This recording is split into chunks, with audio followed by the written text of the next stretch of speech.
Amin. Tepuk tangan buat Tuhan Yesus. Silakan duduk Bapak Ibu yang terkasih. Shalom. Apa kabarnya hari ini? Kenapa luar biasa? Karena nggak ada masalah. Oh ya, tetap luar biasa ya, walaupun nggak ada uang. Luar biasa. Walaupun besok jatuh tempo. Luar biasa karena kita punya Tuhan yang selalu memberi kita kekuatan. Iya, Bapak Ibu, hari-hari ini Pak Gembala sedang berbicara tentang satu tema berjalan bersama Tuhan. Siapa yang di sini berjalan bersama Tuhan? Jangan cepat-cepat angkat tangan. Jangan terlalu GR ya. Seringkali kita berpikir kita berjalan bersama Tuhan, tapi belum tentu Tuhan berjalan bersama kita loh. Ya, ada syaratnya untuk berjalan bersama dengan Tuhan. Karena tidak semua orang Kristen itu berjalan bersama Tuhan. Hanya orang-orang yang memenuhi dan syarat dan ketentuan berlaku. Ada tanda bintang. Ya, bagi orang yang mau berjalan bersama Tuhan. Kita baca bersama Keluaran pasal 33. Iya, itu sudah bersin ya. Haleluya ya. Yang bersin tolong tutup mulut ya supaya tidak menyebarkan. Iya, Keluaran 33 judul perikopnya Musa meminta penyertaan Tuhan di gurun. Jadi kita ini semua membutuhkan penyertaan Tuhan. Sebab tanpa penyertaan Tuhan percuma rumah besar, punya segala macam yang megah, yang mewah. Kalau tidak ada Tuhan di dalamnya percuma.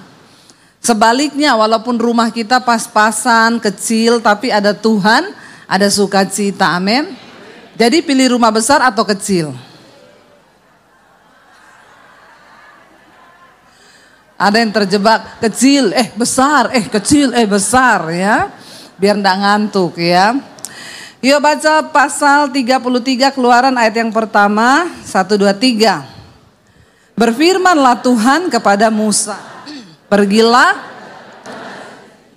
engkau dan yang telah kau pimpin keluar dari ke negeri yang telah kepada keturunanmu akan kuberikan negeri itu. 2, aku akan mengutus seorang malaikat berjalan di depanmu dan akan menghalau orang Kanaan, orang Amori, orang Het, orang Feris, orang Hewi, dan orang Yebus. 3, yakni ke suatu negeri. Sebab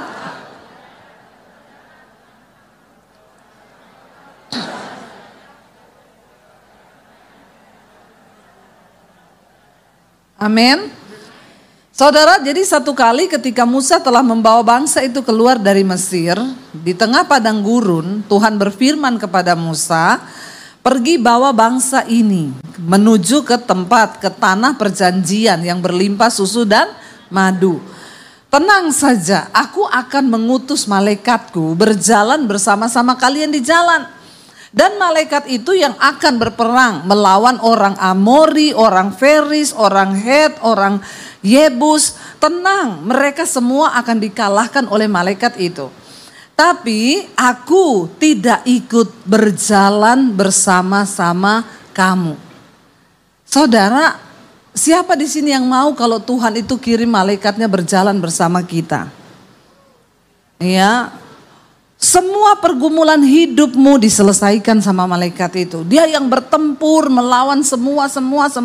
Engkau akan mengalami pertolongan Tuhan, pembelaan Tuhan, mujizat engkau alami. Tapi Tuhan tidak berjalan bersama engkau. Mau enggak?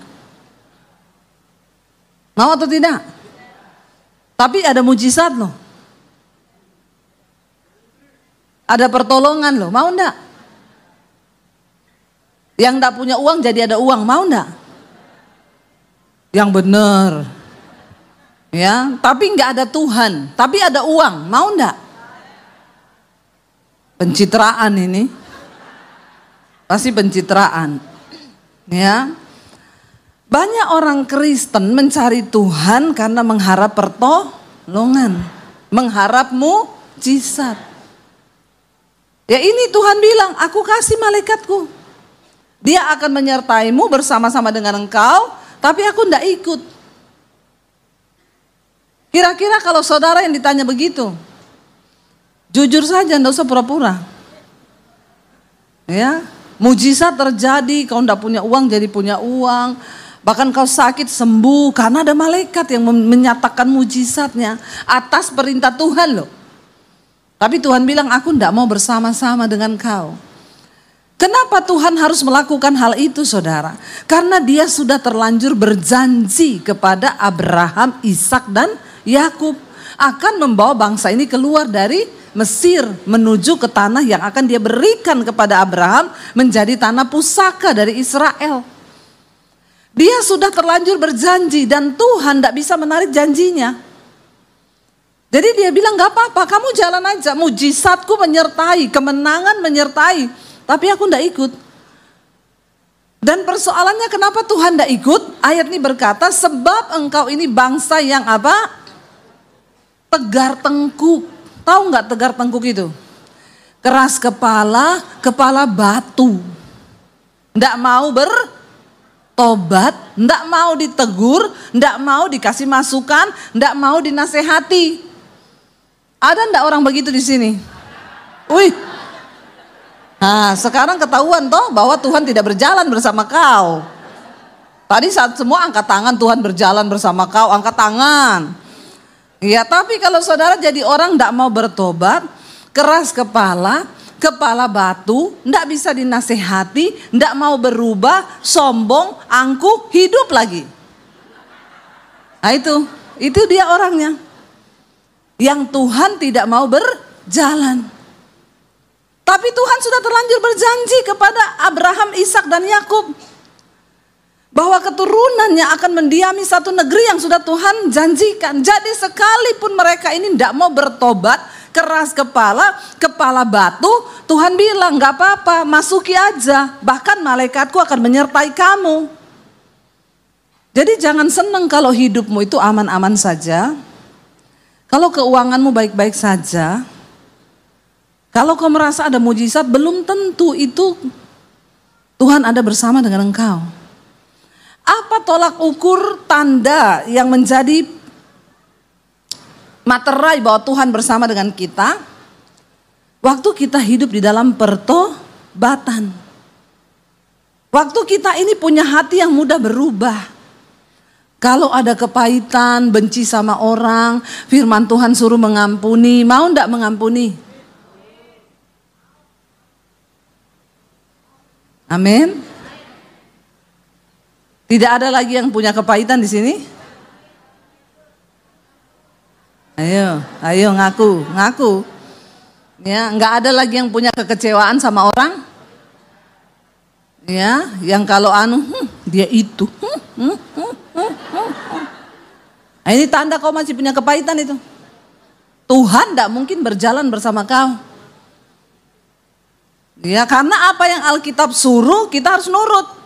Ketika kita nurut artinya kita menghormati Tuhan, barulah Tuhan berjalan bersama-sama. Kita aja sama orang yang bikin jengkel kita nggak mau kok berjalan bersama. Misalnya kita berjalan sama temen ya, nanti kamu gini, nggak mau. Kamu aja, saudara mau temenan sama orang gini? Kagak lah, kalau bisa saya left group. Dia enggak, ya, blokir. Apalagi Tuhan. Alkitab berkata Tuhan itu bergaul karib dengan orang yang takut akan Dia. Yang menghormati Dia. Ya, takut akan Tuhan itu, kata takut itu berbicara tentang takut beneran. Kalau seperti saudara kalau lihat harimau, saudara gemeteran kan? Nah, saudara itu harusnya sama Tuhan tuh begitu. Karena Tuhan tuh kudus. Amin. Tapi banyak orang Kristen tuh berani bikin dosa, nggak takut Tuhan. Karena dia pikir Tuhan nggak lihat. Ya dia pikir buktinya saya berdosa aja saya masih happy kok. Saya hidup dalam kepahitan juga saya masih hidup. Saya bersinah juga saya masih hidup kok sekarang. Selingkuh juga masih hidup kok saya. Jangan sesat, Allah tidak membiarkan dirinya dipermainkan. Karena apa yang ditabur orang itu juga yang akan dituainya. Amin. Jadi Tuhan bilang, aku tidak bisa berjalan bersama-sama dengan engkau karena engkau ini bangsa yang tegar tengkuk. Ya, kepala batu, keras kepala, disuruh melakukan firman, tidak mau. Nanti kalau hidupnya sudah ada masalah, baru datang. Pak Wiryo, Bu Flora mau konseling. Minta didoakan. Coba kenapa saudara itu suka bolak-balik konseling. Enggak usah konseling, amin. Kalau ada masalah, datang cari Tuhan. Tapi kan saya perlu curhat sama, amin. Enggak usah cari manusia. Datang sama Tuhan, curhat sama Tuhan, doa, serahkan hidupmu, serahkan persoalanmu, nangis saja, nangis. Ya, bolak-balik konseling, yang dikonselingi juga itu terus. Orang itu ya kan kalau konseling sama saya, Bu tolong dong Bu, kasih waktu dong Bu, saya ini mau konseling Bu, apa? Sebentar saya lagi pelayanan, Bu tolong dong, nanti 1 jam lagi, Bu tolong saya lagi seminar, Bu tolong dong, masa gak mau loh, tolong dong. Akhirnya saya bilang, iya sekarang bisa telepon. Bu, saya ini sudah tidak mau hidup Bu, pergumulan saya berat. Kenapa? Saya terlilit pinjol. Alah. Ya, urusannya pinjol. Ya, kenapa kau terlilit pinjol? Di sini ada yang kena pinjol? Tidak usah angkat tangan. Nanti saya baptis ulang. Saya rendam agak lama 20 menit. Supaya kau buka mata langsung di rumah Bapa di sorga. Lebih baik tubuhmu binasa tapi jiwamu selamat. Jangan saudara ya. Kita ini kalau mau mencukupkan diri hidup dengan apa yang ada sebenarnya cukup. Sebenarnya cukup. Tapi kenapa hidup kita jatuh dalam persoalan terlilit utang, pinjol? Ya karena kebanyakan gaya. Oh tul. Iya toh? Ya memang benar karena hukum fisika bilang tekanan itu berbanding lurus dengan gaya. Berarti semakin banyak gayamu, semakin banyak tekananmu. Makin banyak gaya, makin banyak Bilang kanan kirimu, gak usah banyak gaya kau. Biar gak banyak pergumulan. Bilang, biar gak banyak masalah. Hidup itu kalau apa adanya saja disyukuri, tidak banyak masalah. Tidak perlu pinjol. Kenapa bisa pinjol? Ya karena kebanyakan gaya. Kemarin itu loh ada orang nonton Bruno Mars. Gajinya sebulan 3 juta. Gaji untuk bulan depan di kasbon untuk beli tiketnya Bruno Mars. Bulan depan dia tidak ada uang mau hidup. Saya suruh pindah ke Mars. Siapa suruh kau nonton Bruno Mars? Lebih baik kau pergi tinggal di Mars. Gaji untuk bulan ini sudah tidak ada. Karena bulan lalu sudah kasbon buat beli tiket Bruno. Ini kan kalau saya bilang goblok ya. Maaf saudara. Otakmu tuh kau gak pakai buat berpikir sesuai yang Tuhan mau. Kenapa cuma karena mau gaya-gayaan, mau nonton konser Bruno Mars? Gaji kan buat hidup 1 bulan. Ya, habis itu pinjol. Nanti kalau sudah begitu pinjol itu. Sekali pinjol, memang pinjol itu enak. Cuma dibilang begini, saya sering dapat ini, dikirimi SMS. Debbie Basir selamat, kau mendapat pinjaman sampai 50 juta. Cuma kirim foto pegang KTP. Nggak usah dibalas, langsung diblokir yang begitu-begitu itu. Blokir saja ya. Sekarang ini orang semua tawarin utang. Bank-bank itu loh telepon. Halo Ibu Debbie selamat siang, kami dari bank ini mau menawarkan hutang ya Bu ya. Ibu dapat fasilitas sampai 100 juta. Ya dan ini bunganya paling rendah, hanya Ibu yang kami tawarkan loh Bu. Saya bilang saya mau asal kredit tanpa angsuran. Ya, kalau cuma tanpa anggunan mau aku. Kalau kredit tanpa angsuran mau saya. Dipaksa, ambillah Bu, lumayan loh Bu, 100 juta loh Bu. Saya bilang saya enggak butuh uang. Lu ibu masa ndak butuh uang? Buat apa kek? Buat apa? Ndak butuh. Ya mumpung ini dicicil loh bu, saya nggak mau utang. Kenapa bu? Udah mau kiamat. Kau jangan paksa-paksa saya utang. Nanti kalau saya nggak bisa bayar, saya masuk neraka. Kau juga yang bertanggung jawab. Amin Bapak Ibu. Jangan tergiur kalau ditawar-tawari utang. Ya, jangan mau. Pokoknya aku mencukupkan diri. Firman Tuhan bilang, cukupkanlah dirimu dengan apa yang ada padamu. Kalau kita belajar mencukupkan diri, mesti cukup. Kenapa jadi tidak cukup? Karena keinginanmu lebih besar dari kebutuhanmu. Makanya daging ini perlu ditekan. Nggak usah sok gaya-gayaan. Kalau nggak ada, ya bersyukur.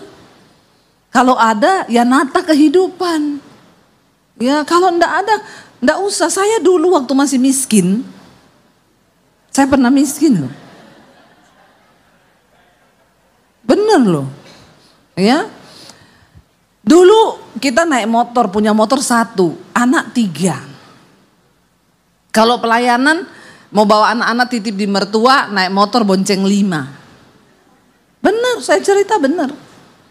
Ya anak 3, kami berdua. Saya duduk paling pojok itu, tinggal di besinya motor itu loh. Teganya kau menertawakan saya. Ini kisah sedih, harusnya saudara menangis dan terharu. Ya sampai kalau ada jeglongan saya bilang suami saya, hati-hati loh, aku jatuh loh, aku jatuh loh. Anak 3 di tengah saudara. Ya ada orang bilang, beli mobil aja, bisa cicil kok. Saya bilang enggak, aku enggak mau utang. Biar saya menderita begini enggak apa-apa, yang penting saya enggak ada utang. Ada orang bergaya saudara, demi gaya, kelihatan wow. Ya padahal gaji enggak cukup. Kau enggak berhikmat, akhirnya kau pinjam sana, pinjam sini, kau bikin repot hidupnya orang. Kau sudah menjadi batu sandungan buat orang loh. Ya saya jalani, mau susah senang ya nggak apa-apa. Saya dulu kalau dapat gaji 50.000, yang nomor 1 saya beli itu beras. Kenapa? Nggak ada yang lain nggak apa-apa, yang penting tetap ada beras, kita nggak lapar. Ya masih bisa bikin bubur, kasih garam, udah enak makan dengan ucapan syukur, amin. Yang penting nggak dikejar utang, itu kan begitu hidup, ya. Jadi Tuhan itu memberikan kita kemampuan untuk bertahan hidup. Nggak akan ada orang itu kekurangan, kelaparan kalau kita menjalani hidup ini dengan benar di hadapan Tuhan. Ya, dan nggak ada orang meminta-minta kata Tuhan kalau kita mau bekerja. Saya dulu pernah jualan jus di pinggir jalan sampai jam 12 malam. Sudah pendeta, sudah. Ya kadang lagi jualan gitu orang datang, ibu pendeta ya iya, saya enggak malu. Yang penting saya enggak mencuri. Yang penting saya enggak utang kanan kiri. Saya mencukupkan diri saya, sampai jam 12 malam saya jualan jus. Masih ada tempatnya di Solo sampai sekarang, kalau pergi ke Solo saya bilang sama suami, lewat di situ, lewat tempat kita jual jus dulu. Saya jalani saudara. Apakah saya marah dengan Tuhan? No. Ya, saya tahu Tuhan harus mengizinkan setiap proses kita jalani, kita lewati supaya kita itu hidup ini adalah proses pembelajaran. Setiap penderitaan yang kita alami itu akan membawa hidup kita ini semakin bijaksana. Kalau kita mau berjalan bersama Tuhan, ambil hikmah dari setiap proses. Jangan hidup dari dulu sampai sekarang gak berubah-berubah. Ada satu kesesatan yang paling menyesatkan di kalangan gereja dan orang Kristen yang sering kali tidak disadari. Apa itu? Waktu saudara menjadi orang Kristen, duduk puluhan tahun di kursi gereja, tapi hidupmu tidak pernah berubah. Itu sesat. Yang kepahitan tetap kepahitan. Yang marah tetap marah. Yang kecewa tetap kecewa. Yang merokok tetap merokok. Yang bersinah tetap bersinah. Yang selingkuh tetap selingkuh. Hidupmu tidak pernah berubah. Engkau sedang tersesat. Makanya Yesus memberikan nasihat tentang pengajaran sesat. Yesus gak ngomong gini loh, hati-hati dengan pengajaran sesat. Kau nanti berdoa di bawah pohon tuh kau sesat. Enggak, Yesus bilang apa? Dari buahnya lah kau bisa tahu mana yang sesat, mana yang tidak. Dari buahnya, kalau hidupnya nggak berubah, ya dia tersesat, walaupun Kristen. Kenapa Tuhan nggak mau berjalan dengan bangsa Israel? Karena Tuhan bilang kamu itu keras kepala, nggak mau berubah. Tapi ada masalah minta didoakan terus. Biar pendeta siapa yang turun dari langit mau doakan saudara. Kalau saudara sendiri tidak mau menjadi pelaku firman, percuma. Amin. Ya, apalagi mau konseling terus. Ya, Ibu Debbie, saya mau konseling, Bu. Suami saya itu loh, Bu. Suami saya itu pemarah, tukang selingkuh, pelit lagi. Hidup lagi. Ya, saya cuma bilang, doakan saja suamimu itu begitu. Ya, kok Ibu cuma suruh saya berdoa?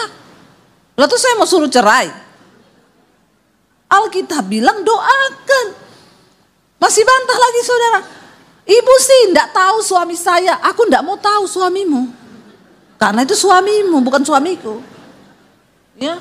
Ibu sih enggak rasa bagaimana suami saya. Ya aku mau rasa suamimu. Orang saya punya suami sendiri kok, ngapain saya rasa suami saudara?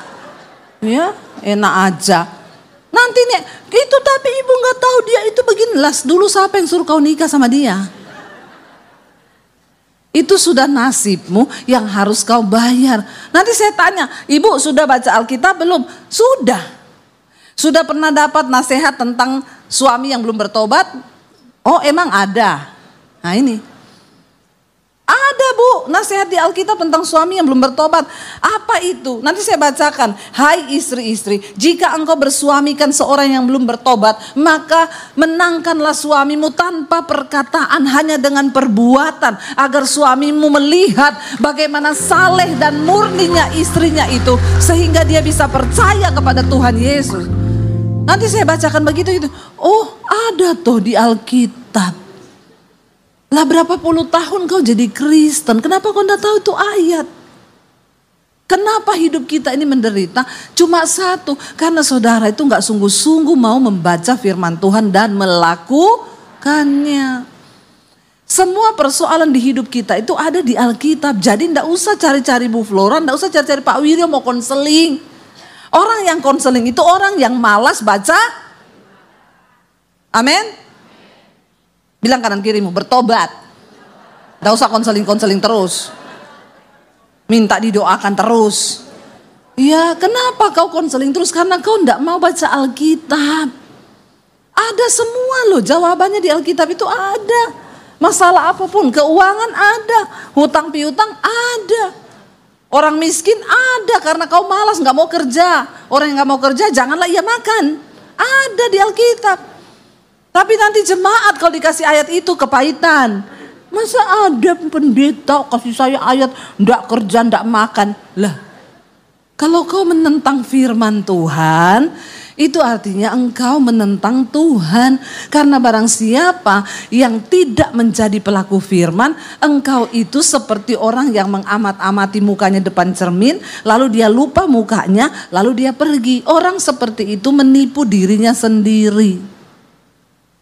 Amin Bapak Ibu. Ayo Tuhan tuh mau berjalan bersama-sama dengan kita. Mari kita lihat dalam 1 Samuel pasal yang ke-15 ayat 22 sampai ayat 23 saudara.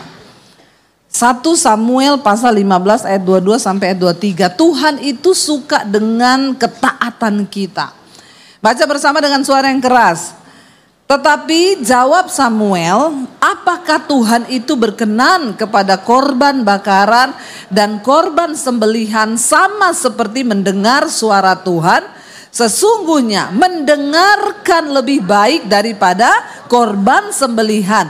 Memperhatikan lebih baik daripada lemak domba-domba jantan. Sebab pendurhakaan adalah sama seperti dosa bertenung, dan kedegilan adalah sama seperti menyembah berhala dan terafim. Saudara perhatikan, orang yang tidak mau bertobat itu disebut durhaka. Ya, kita kalau sebut anak kurang ajar sama orang tua, itu sebutannya anak durhaka. Nah kita ini anak Tuhan. Tapi kalau kita menentang Tuhan, tidak mau mendengarkan firman Tuhan, nggak mau menjadi pelaku firman, berarti kita ini anak. Dan ayat ini berkata, dosa pendurhakaan sama seperti dosa bertenung. Dan kedegilan, apa itu kedegilan? Hatinya itu keras hati, kepala batu, degil. Ya, itu sama dengan penyembah berhala. Jadi orang yang tidak mau bertobat, kenapa tadi saya bilang sesat? Karena ternyata memang orang yang durhaka dosanya itu setara dengan penyembah berhala. Makanya Yesus bilang sesat. Dosa pendurhaka itu seperti dosa bertenung. Itu bobotnya sama loh di hadapan Tuhan. Kalau kita hidup menjadi orang percaya, tapi hidup kita nggak berubah-berubah. Kita ini dikatakan sama dengan orang penyembah berhala, sama dengan orang bertenung. Tapi kelihatannya kan nggak berdosa toh, cuma nggak mau berubah toh. Padahal dosanya di hadapan Tuhan sama dengan penyembah berhala. Ngeri nggak saudara? Ngeri. Makanya seringkali kita tidak menyadari kita ini hidup di bawah kutuk. Hidup kita nggak pernah berubah, nasib kita nggak pernah berubah. Kenapa? Karena karakter kita tidak berubah. Nah kalau sudah begitu, jangan harap Tuhan mau berjalan bersama-sama dengan kita, saudara. Orang yang berjalan bersama Tuhan bukan berarti tidak ada masalah. Yusuf berjalan bersama dengan Tuhan. Ketika dia mendapatkan mimpi, akan dipakai Tuhan menjadi seorang yang nanti berpengaruh di Mesir. Ketika Yusuf mendapatkan visi dari Tuhan, dia cerita visinya, justru hidupnya masuk dalam masalah. Dia mau dibunuh sama keluarganya, dia dijual sebagai budak, dia jadi budak di Mesir. Apakah orang yang berjalan bersama Tuhan tidak ada masalah? Justru banyak masalah. Tetapi apa perbedaannya saudara? Waktu kita berjalan bersama dengan Tuhan, ya, sekalipun ada masalah, kita memperoleh kekuatan. Orang yang berjalan dengan Tuhan ada damai sejahtera. Makanya saudara jangan pernah mengukur penyertaan Tuhan itu dari kekayaan atau harta. Banyak orang kaya yang rumahnya tidak ada Tuhan di dalamnya. Ya, dia hidup dalam marah-marah, emosi. Saya sering makan sama orang kaya. Makanannya mahal, harganya jutaan saudara. Lagi makan, saya makan enak, dia terima telepon. Halo, itu bagaimana? Saya suka bilang, maaf ya Bu Pendeta, maaf, keluar dia. Masuk, baru mau duduk makan, telepon bunyi lagi.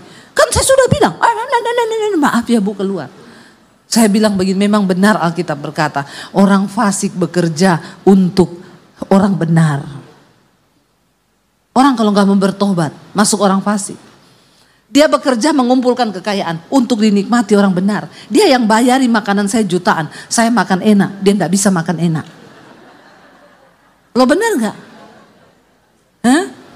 Benar, Alkitab bilang orang fasik itu disuruh bekerja sama Tuhan, mengumpulkan kekayaan yang pada akhirnya akan diserahkan kepada orang benar. Itu benar. Ya, saya banyak melihat orang kaya hidupnya nggak ada damai sejahtera, berantem sama istri, rumah tangganya kacau balau. Ini loh yang saya masuk penyertaan Tuhan. Saya pernah merasakan hidup yang bagi orang itu mungkin penderitaan. Naik motor 1 berlima. Ya bayangkan saudara. Akhirnya karena saya sudah naik motor berlima, anak semakin gede, saya pikir beli mobil lah ya. Satu kali saya pelayanan di satu perusahaan. Lalu bosnya tanya, Bu Debbie, ibu punya mobil? Nggak punya. Ibu mau nggak mobil itu? Mobil tua tahun 80.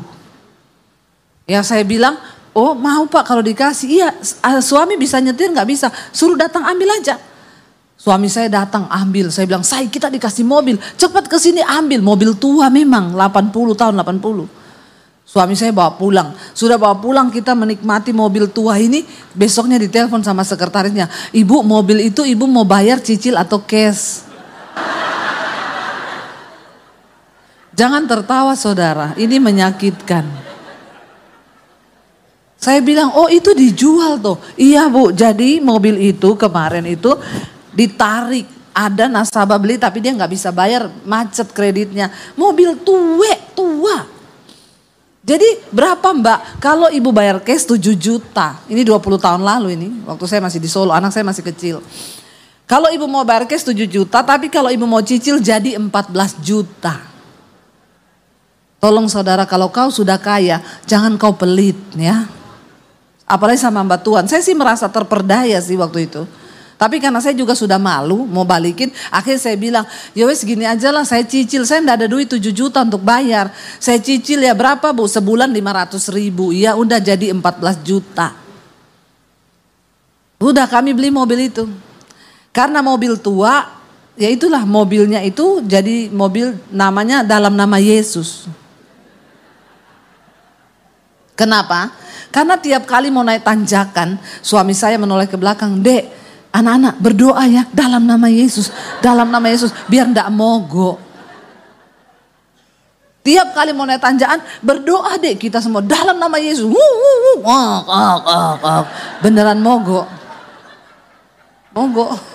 Saya turun dari mobil, cegat beca, anak saya 3 tak angkut ke beca. Ya kadang suami saya bilang dorong sedikit ya saya, dorong. Makanya tuh kalau cari istri yang seperti saya.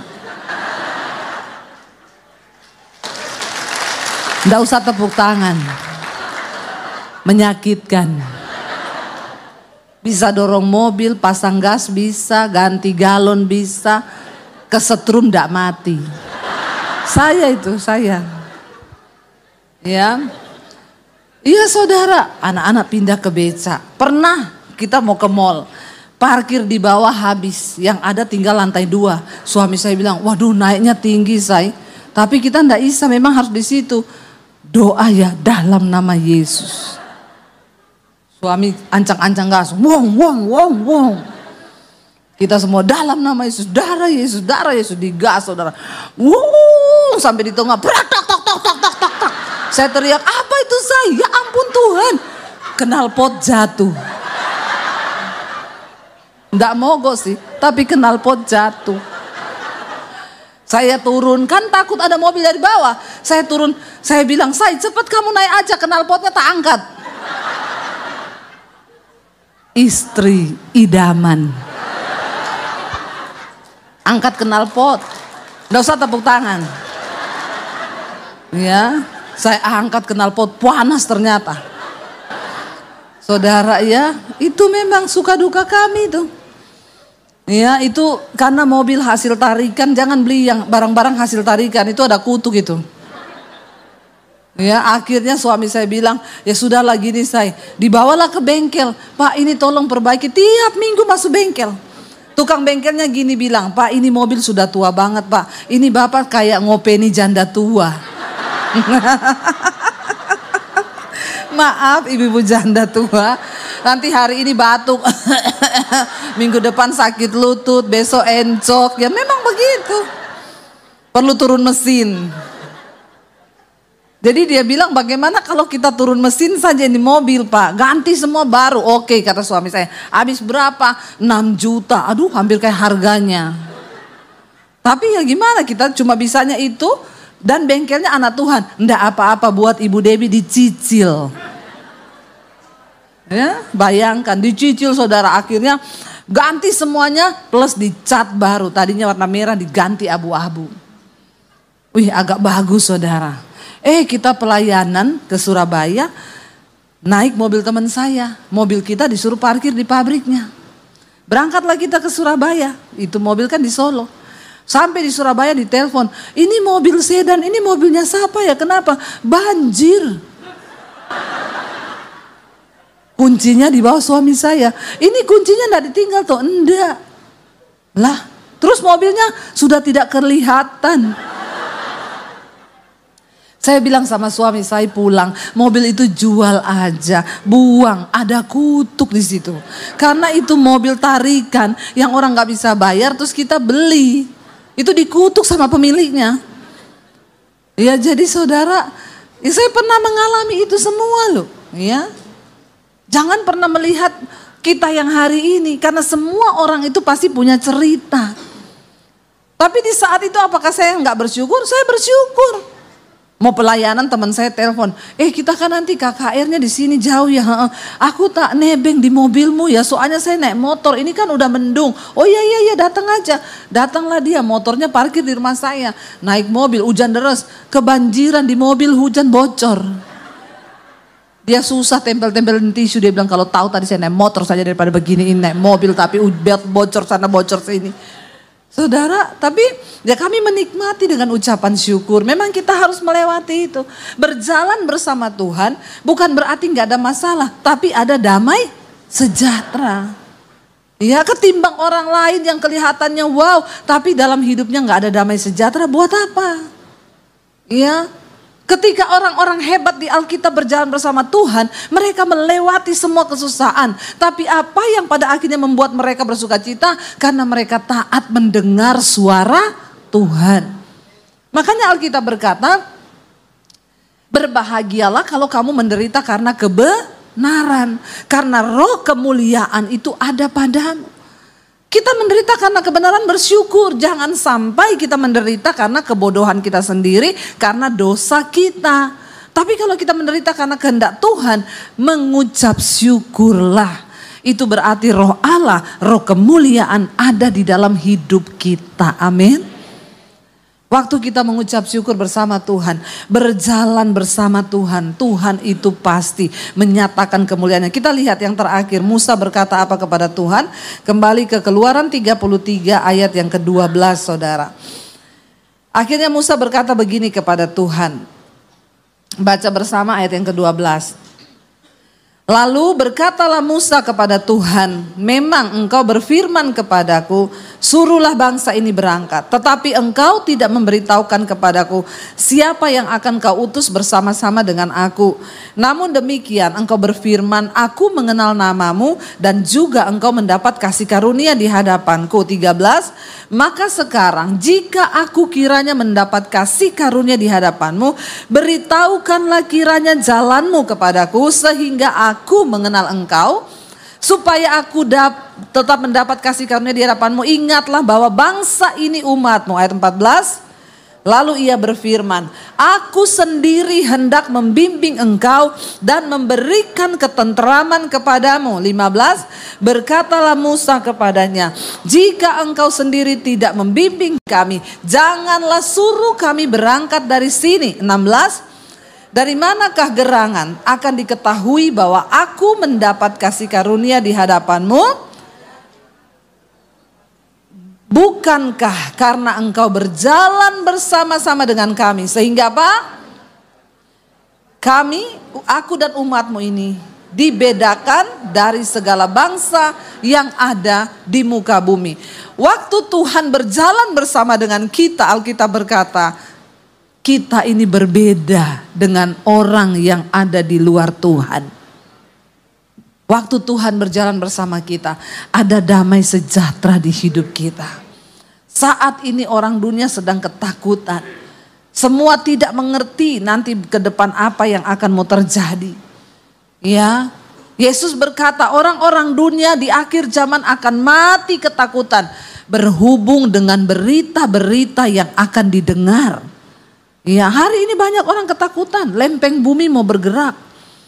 Banyak yang tanya, ibu gak mau lari ke Singapura? Ya, saya bilang, ibu gak mau lari ke luar negeri? Saya bilang, biar kau mau lari ke Mars, ke Pluto sana. Kalau sudah waktunya mati, mati. Gak usah berpikir mau lari kemana. Hari ini lakukan bagian kita, mencari perkenanan Tuhan. Soal mati atau tidak, itu urusannya Tuhan. Soal ini lempengan bumi mau bergerak atau tidak, walaupun manusia sudah memprediksi setiap ratusan tahun terjadi, kalau Tuhan berkata tidak, tidak akan terjadi. Amin.